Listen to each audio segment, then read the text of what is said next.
Hello everyone, once again, welcome back. Thank you for joining me. This is a little bit different than my previous videos. This is a wrap-up show. And I'm Chris, by the way. For those of you that are new to the channel, maybe this is your first time watching one of my videos. I hope not, because this is not like the rest of the videos I will be doing. The rest of the videos that I usually do on this channel revolve around matchups for each individual team. Because this is real Big Ten football talk, I focus on the Big Ten Conference, because that is where I grew up, and that is my favorite conference to watch.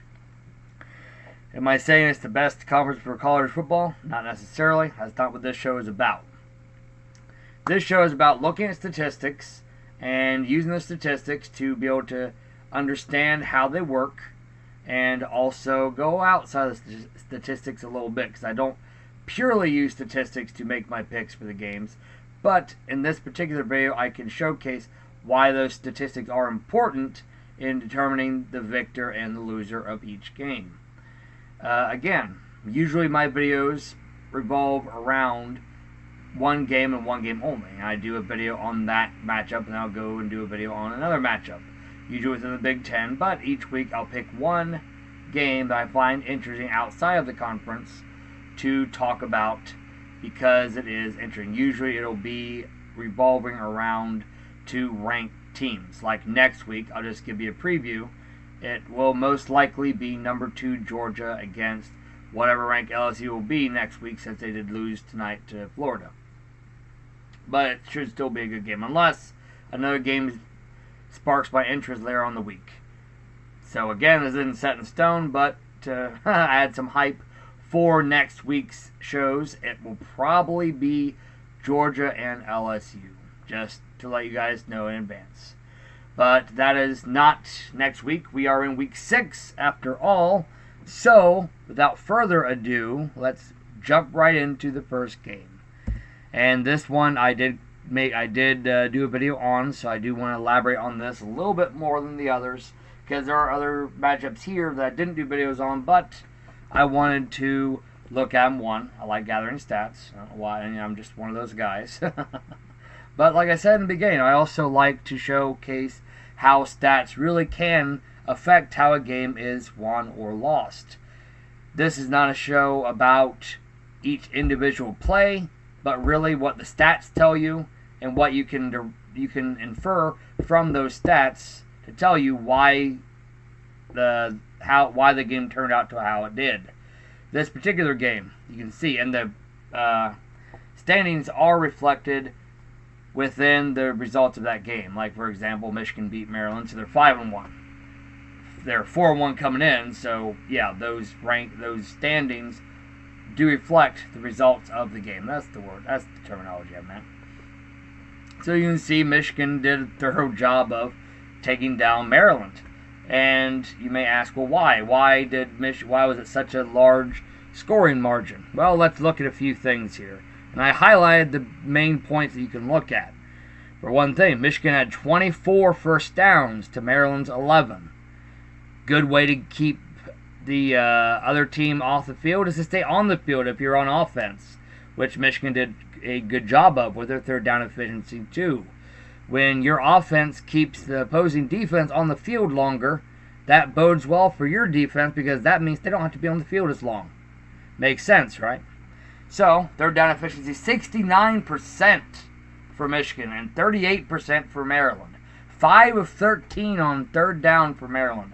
That will not lead to wins very often, boys and girls. Passing rushing yards, not spectacular for Michigan. 465 total yards, pretty good.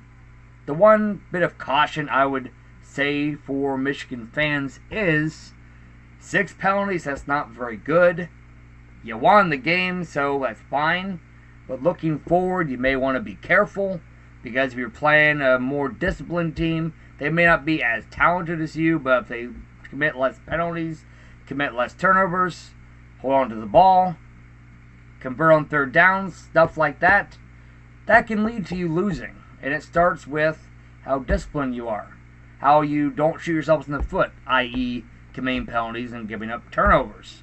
You want to focus on those things moving forward. But Michigan, you did a good job of not turning the ball over and holding on to the football. Two very important aspects of the game. That now, in this day and age with the high-octane offenses where it's, down the field, boom, boom, boom, boom, boom, time of possession isn't as much of a factor anymore, I think, as it was even maybe 10, 15 years ago.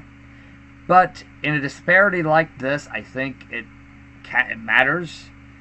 Not only because Maryland only had 73 passing yards and 147 rushing yards. Usually if you run the ball like that, you should hold on to the ball longer anyway. Because if you pass the ball more, when you throw an incompletion, it stops the clock anyway. Which goes against your time of possession. Makes sense, I'm sure.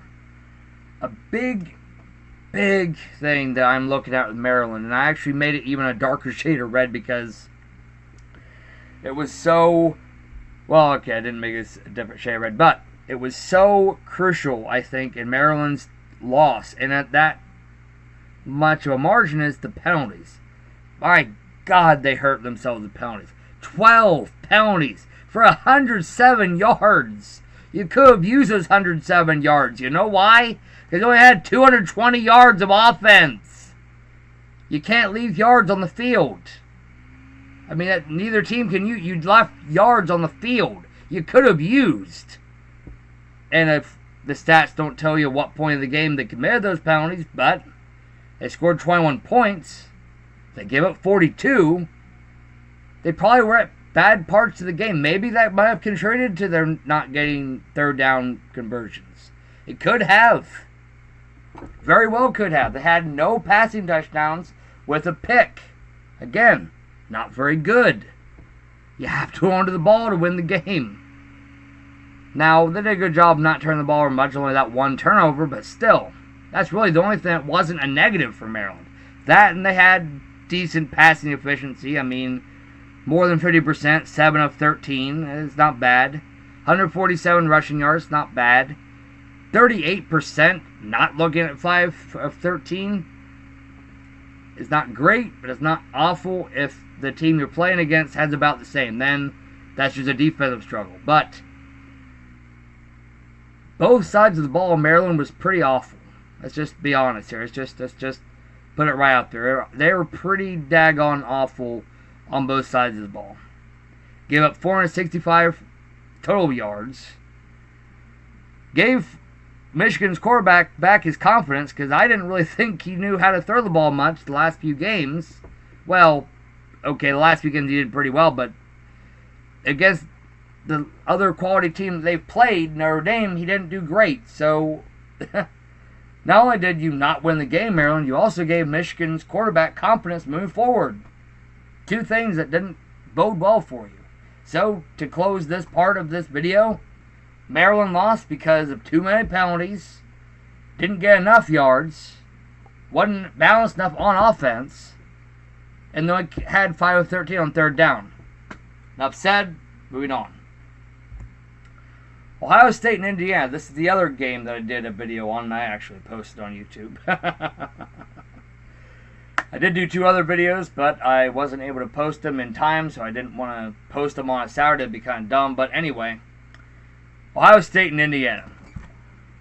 I was able to watch part of this game. The stats tell the story in this game as well, for the most part, I think. Although Ohio State did have a red that I thought was they committed 9 penalties. That's bad. I mean, Ohio State's lucky. Their offense was just that explosive where they could commit 9 penalties and still win the game.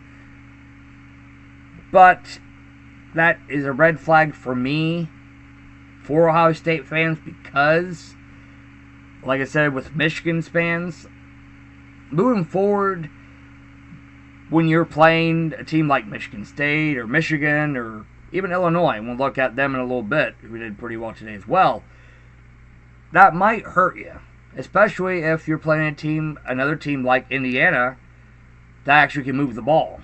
Ohio State's defense did an excellent job of controlling the line of scrimmage. If you look at the 2 comparisons here, 154 rushing yards versus 84 rushing yards. You're controlling the line of scrimmage. That's pretty good for both sides of the ball for Ohio State. Third down efficiency, again, 50% third down efficiency for Ohio State. 33 first downs for that offense. 8 of 16. Indiana, that's really where they really lost the game, honestly, is they only converted 3 of 14 on third downs, 84 rushing yards, and they couldn't hold on to the ball. They did well to commit very few penalties. That's very impressive, but that's it. The best they did was not commit very many penalties. That's awesome. I like that as a coach-minded person that I am anyway, but you got to move the ball on the ground. You got to be able to set up your pass. And to be able to set up that play-action pass by being able to move the ball effectively on the ground and make that defense cheat up a little bit. Make them try to work for it a little bit more. The passing yards was okay, but not great. But the rushing yards what really hurt them because they could not move the ball. If they could move the ball a little more on the ground, this might have been a different ball game. And on the flip side of that, Indiana's pass defense, awful, awful, awful. Now, this Ohio State team has a very good quarterback that can throw the ball around anyway, but for Indiana, you got to do a better job of defending that pass. Rushing, you give 154 rushing yards. It's not good either. Both sides of the ball, Indiana played pretty poorly. But I can't be angry at them like it was in Maryland because they played a good disciplined ball game. Only turned the ball over twice. Not wonderful, but I don't really think that contributed much to why they lost the game, is why I didn't highlight it. Ohio State, again, that's a caution. Maybe not a red flag, a yellow flag. Committed 3 turnovers. Again, you won the game 49-26, Ohio State. So you can get away with it. When your offense plays that well, you can get away with those things. The 3 turnovers, the 9 penalties. You held onto the ball a lot longer. So you kept Indiana's, not only did you keep Indiana's offense off the field by playing well on offense yourself, when you had Indiana's offense on the field, your defense dominated them. 2 very good things. But, again, when you're playing tough for opponents, there's 9 penalties, there's 3 turnovers. And if you can't get the ball rolling on offense, probably because of those 2 things, you're going to lose. It's going to happen. It's going to catch up to you. So if you're Ohio State, you better clean up the penalties. And you better stop turning the ball over. Because it will come back to bite you. Even if it doesn't come back to bite you in the Big Ten Conference. Maybe you get through. Maybe you go 11, 12, and 0. Win the Big Ten Championship. You get to the playoff. When you're playing maybe a Georgia, an Alabama, Notre Dame, whoever it is, you're going to get, it's going to bite you. It's going to bite you right on the rear end. So you got to be careful, and you got to clean up the penalties, and you got to clean up the turnovers. But, closing for this part, why Ohio State won? Third down efficiency, passing efficiency, first downs, and held onto the ball longer. That's it. Indiana couldn't move the ball, couldn't convert a third down hardly, and couldn't hold on to the ball. That's it. This game, oh boy, not exactly a stellar matchup here. I mean, you have Nebraska, a very reeling. I feel bad for Nebraska. I feel worse for Husker fans. Folks, your team's 0-5. You actually played a pretty decent game against a good Wisconsin team. So, you may ask yourselves, just, look at the score. You may not have looked at the stats first until you watch my video. Thank you for watching my video, Husker fans. Those of you that might be watching. You may ask, look at the score. Well, why did Nebraska lose?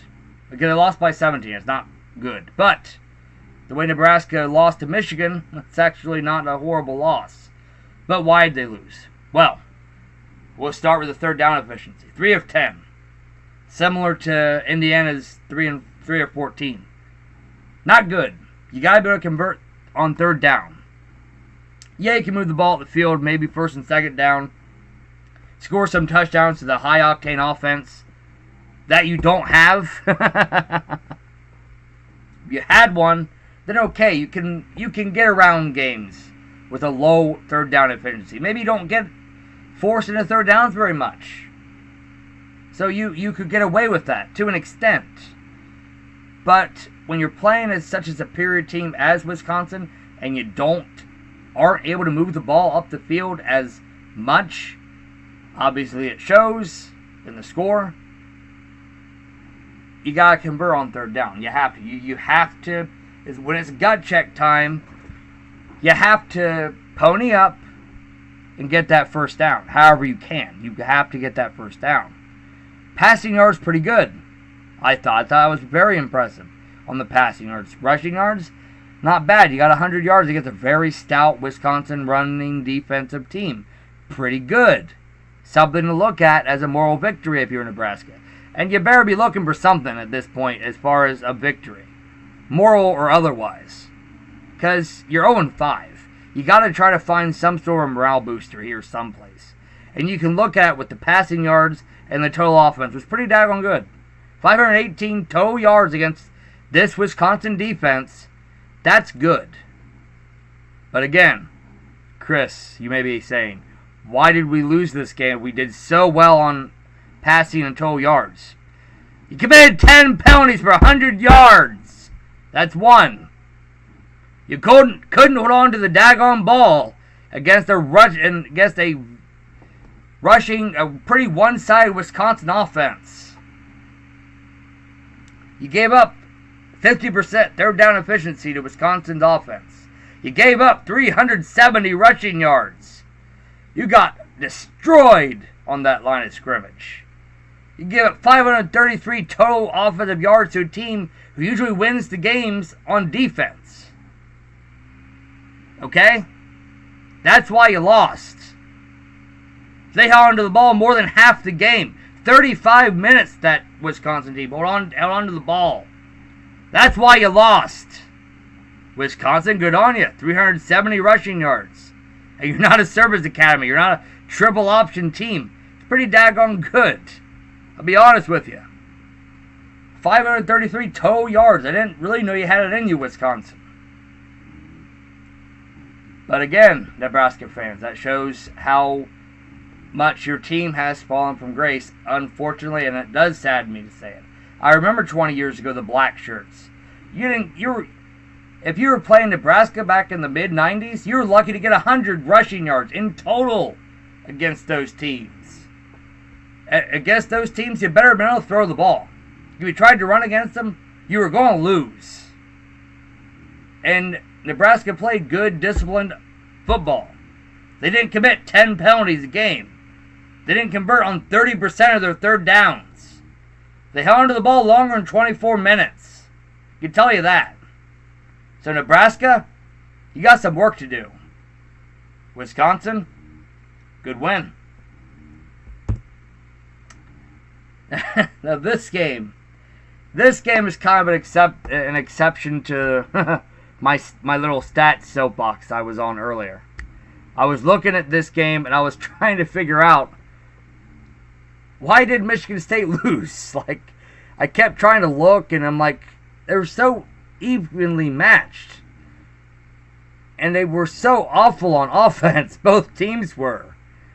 How did both teams score 29-19? I mean, I just couldn't figure it out. I had to delve real deep, and I think this is a case of field position battle. And I apologize, I don't have that stat to share with you. But I'm guessing, and all I can do is guess based on the stats I'm looking at, the same stats you're looking at right now, it had to have been that Northwestern won the field position battle. And they had to have gotten those yards in clutch situations. By God, neither team got converted on third down to save their rear ends. Northwestern, 8 yards on the ground. And it wasn't like they just ran the ball twice and said, screw it, I'm going to pass the rest of the game. They ran the ball 20 times for 8 yards. Those of you that aren't mathematicians, I did the math. That's less than 0.4 of a yard per carry. Actually, that's 0.4 of a yard per carry. So yeah, you're averaging 40% of a yard Not even half a yard per attempt on the ground. Be a red flag. You won the game. You won the game because you had 373 passing yards. 3 touchdowns, 2 picks. Not great, the 2 picks, but you had 3 passing touchdowns. 31 of 47 on passing. It's pretty good. But it also is a red flag to me because it shows you can't move the ball on the ground against good ground defenses, which you're going to face in the Big Ten.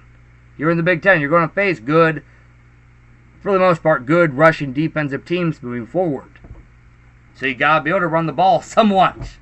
You got to be able to have a balanced offense somewhere here. Michigan State, their rushing yards under 100, that surprises me because that's a team that's traditionally, historically, has really had pretty good success running the football. Less than 100 yards, that's a red flag to me. It might have just been, and the 2-3 record with Northwestern is baloney. I mean, well, it's baloney because it doesn't showcase how good of a team they've actually been. They just haven't been able to close the door on teams. Like last week when they played Michigan.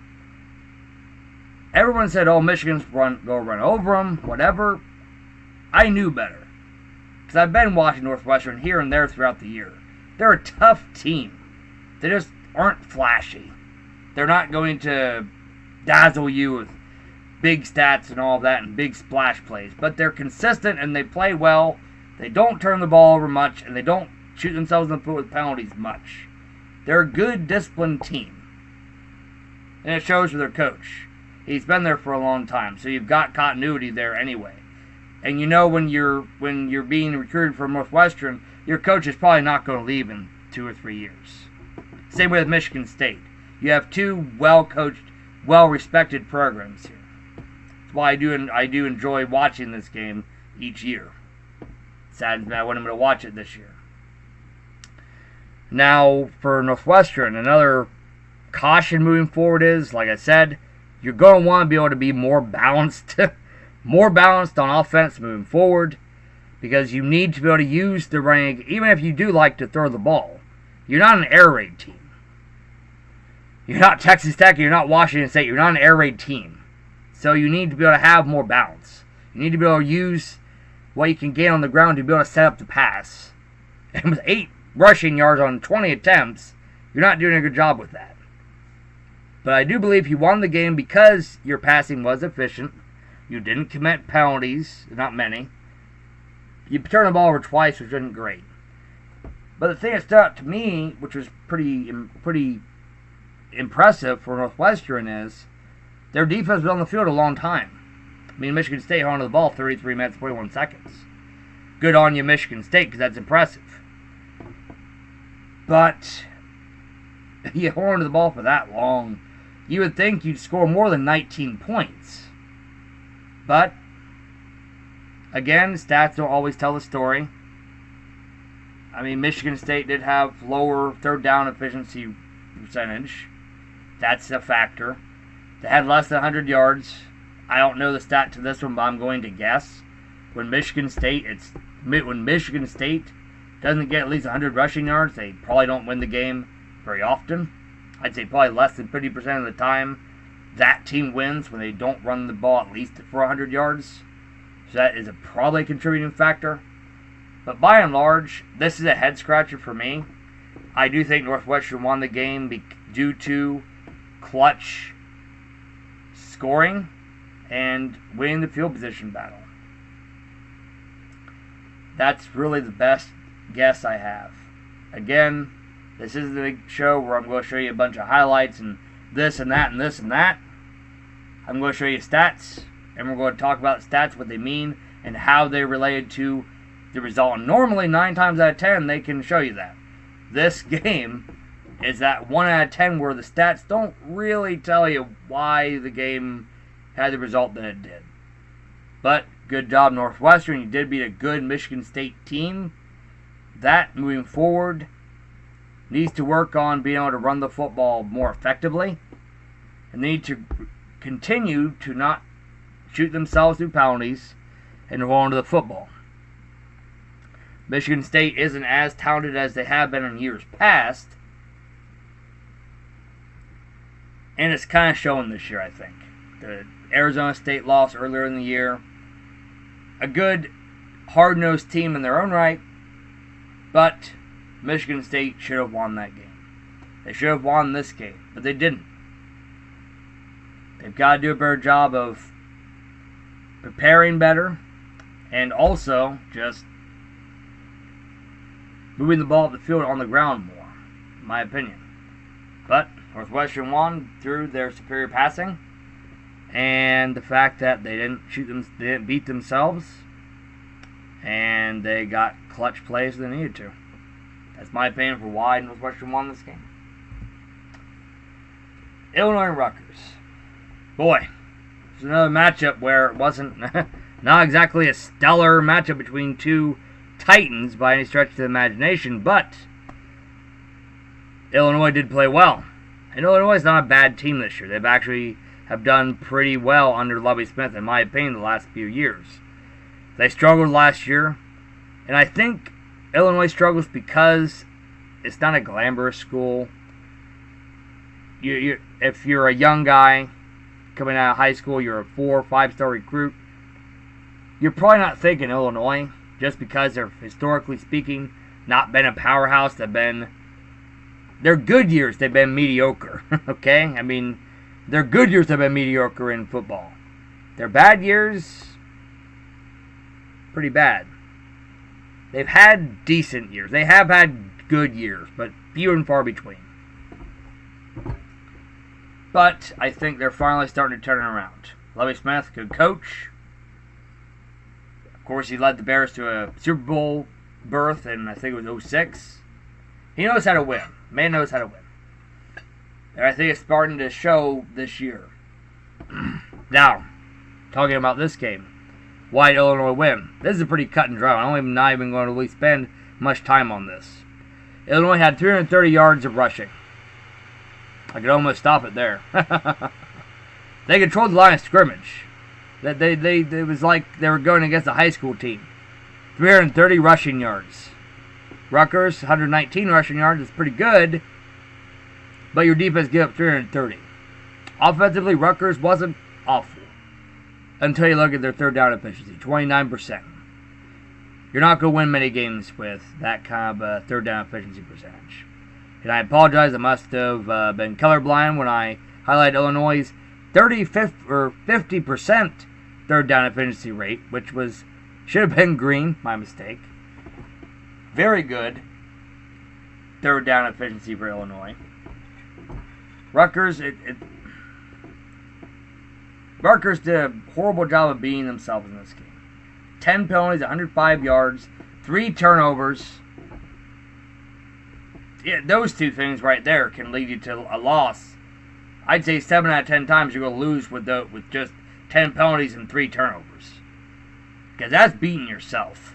In this day and age, with the talent that Big Ten has, most Big Ten teams, when you commit 10 penalties and you have 3 turnovers, you're going to get beat just on those alone. Unless the other team has the same, then you're just going to have a horribly disciplined football game. Speaking of penalties, Illinois should have highlighted that part yellow. That can be a problem moving forward for Illinois. 7 penalties. You didn't lose this game, obviously. You didn't turn the ball over. You had to have 19 on passing. You had 1 passing touchdown with no interceptions. 330 rushing yards again. You played very well on offense. But really, that's the only negative I can see from Illinois in this game. 7 penalties. You got to do a better job of cleaning that up. Only 89 passing yards, but if you're running the ball for 330 yards, you don't really need to pass, honestly. Maybe if Rutgers is loading the box with all 11 guys, then okay, you can throw the ball here and there. Catch them napping, because obviously you're going to, because they're going to think you go run the ball every time, and if you run it for 330 yards, they probably should think that way, and they should probably try to stop you. Again, I'm not going to elaborate too much on this game. Let's be honest. Illinois won this game in the trenches. They got 330 rushing yards. They didn't turn the ball over. 419 total yards. For Rutgers, while they lost, They did a good job of beating themselves. 10 penalties, 3 turnovers, 29% third down efficiency rate. And I'm sorry, 3 touchdowns passed to 1 passing touchdown. I throw my hands in the air. Enough said. Good win by Illinois. Rutgers. Bad loss. I believe this is my last matchup of the video. This was a good game, I thought, and this is a very storied rivalry. One of my favorite rivalries, because the trophy is pretty neat, is for the Floyd of Rosedale. Of course, they're bordering states, geographically speaking, so you can kind of expect a little animosity anyway. And these two teams play for, I think, one of the coolest looking trophies, the Bronze Pig. The Floyd of Rosedale is what it's called. It's a pretty neat looking trophy. Google it if you have a chance. It is pretty neat looking. But for this game, Iowa won this game, I think, because of the superior third down efficiency, and that they held Minnesota under 86 rushing yards. That's why Iowa beat them. Minnesota also beat themselves too by turning the ball over 4 times. And on the flip side of what I said about rushing, they only got 86 rushing yards. They only got 320 yards of total offense. Minnesota did not play well on offense, nor on defense, considering they got 48 points. To be honest, if my offense scores 31 points, I expect my defense to hold their team to less than that. I expect to win if I score 31 points. Just putting it out there. For Iowa, really the only potentially negative thing they had going was they turned the ball over twice. 2 turnovers isn't awful, but I always try to find some sort of negative, even if you play that well. Got to be careful. Iowa's not ranked, but I think they should be. They're just not a sexy team. They're not a sexy pick. They never have been a sexy team anyway. But they've always been a good, consistent, reliable, well-disciplined, well-coached football team. And it showed in this game. Minnesota the same way. Minnesota was not an awful loss, but they just did poorly beating themselves. Really, the 4 turnovers is why I think this game was not closer than it should have been. 4 turnovers. You only were 3 of 11 for third down efficiency, and you got less than 100 rushing yards. And not to mention, you had 3 touchdowns to 4 picks. It's not good, and honestly, that's why you lost. Too many turnovers. You can't hold on to the ball. You can't convert on third down. You can't get over 100 yards rushing. So that means you weren't able to set up the pass effectively enough with the run to be able to get the ball down the field and get those home run type of plays. Iowa, great on third down, 53%, 10 of 19. Pretty good, pretty well balanced on offense, over 100 yards rushing, 314 passing, 420 yards of total offense, not bad. And you're onto the ball longer in Minnesota. Pretty good. By and large, Iowa won this game because they're more efficient. To be honest, I think that's why Iowa won this game, is because they're more efficient on offense. They stopped Minnesota when they had to. They stopped Minnesota 8 of 11 times when Minnesota had the ball on third down. So Iowa did pretty well on both sides of the ball. But also another negative for Iowa is you give up 31 points. It's not good. Because on the flip side, if I give up 31 points, I'm thinking I'm in trouble for my offense, because that means my offense has to score at least 31. In the Big Ten, it's tough to do. Although today, quite a few teams scored quite a few points. So, maybe the Big Ten is changing. But by and large, usually the Big Ten is full of defensive-minded coaches, defensive skirmishes, 14-7 type of scores. But this is the new age. This is the age of offense, really. So, 48-31, good win by Iowa. Minnesota, you're still a good team. I still like your coach. But 4 turnovers, under 100 yards of rushing.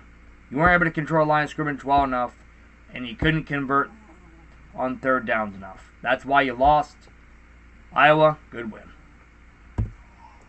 And that is it for me for this video. Again, thank you for stopping by. Sorry for the yelling, but I am passionate. I love football, but I also hate lack of discipline. As I said in my first video I recorded, I am a Marine, and it does show because I don't like seeing lack of discipline. And in my opinion, when you commit 10 penalties, and like some of those teams did, it makes me a little frustrated, it makes me a little angry. And like I said, I'm not going to tell you who my team is because, to be honest, after what I've talked about, I don't think you'll be able to tell anyway. But I don't want hometown bias. I don't want anybody to accuse me of, oh, you're just saying that about that team because you like that team. No. I like the Big Ten as a conference because it's such a storied conference, and like I said, I grew up watching Big Ten football. So I love it for that aspect to it. It's got the nostalgic type of feel for me. But that's it for me. Again, thank you for watching, and I do hope you have a nice rest of the weekend.